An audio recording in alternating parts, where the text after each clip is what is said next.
Cute naman nung lagayan niya. Guys, may nakita ko sa TikTok shop. Di ba uso ngayon yung mga dal-dal, mga anik-anik? Tapos may doll ako nakita dito sa TikTok shop nga na sobrang cute. So, tinry ko siya. Ayan, dumating na siya ngayon. So, i-unbox natin. First time ko magkaroon ng mga ganito-ganito. Nakikita ko lang kasi sila doon sa mga friends ko, ganyan. Tsaka, yung mga, basta, yung mga nakikita ko sa social media. Sobrang uso, no, ng mga ganun. Pero, ayun nga, dito, nakyutan kasi ako. Wow! Uy, guys, look. Medyo matagal yung shipping niya, pero hala, excited ako. So, ayan siya. Ganyan yung itsura niya. Ang pangalan nito ay Dora Animal Series. Vinyl plush doll daw tawag. Tapos ano, no, parang nakaka-stress siya. Kasi, ano siya, galit siya. Na-stress. Pero hindi, ang cute niya kasi. So, let's see. Ayun yung itsura niya, yung likod.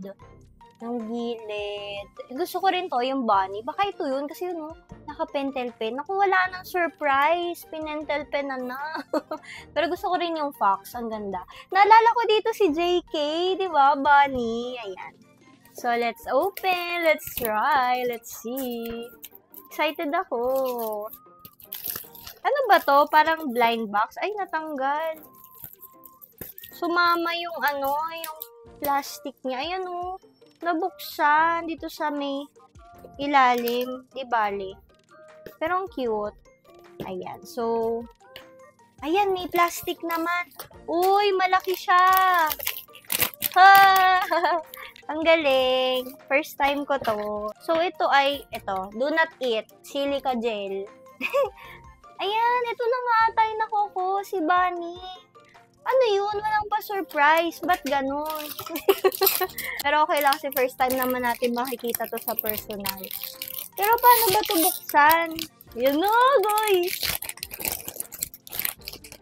Ay, meron siyang ito, pang anik-anik nga. Kita nyo ba? Hindi ko nakikita yan, guys. Kailan nakakakita? Hala, ang cute! Guys, ang cutie! Si Bunny nga! Nawala na yung element of surprise natin. Pero, ang cute niya! Ang cute! Okay, sige, binabawi ko na. Ang cute niya pala. Kahit galit siya. Ang cute! I like it! Ayan. Tapos, meron siyang pa-cape dito. Para siya si JK! Diba? Ang cutie! Tapos, meron dito nakalagay TNT space. Yan. Pwede ba siya maglakad na ganito? Ilalagay ko siya sa bag ko.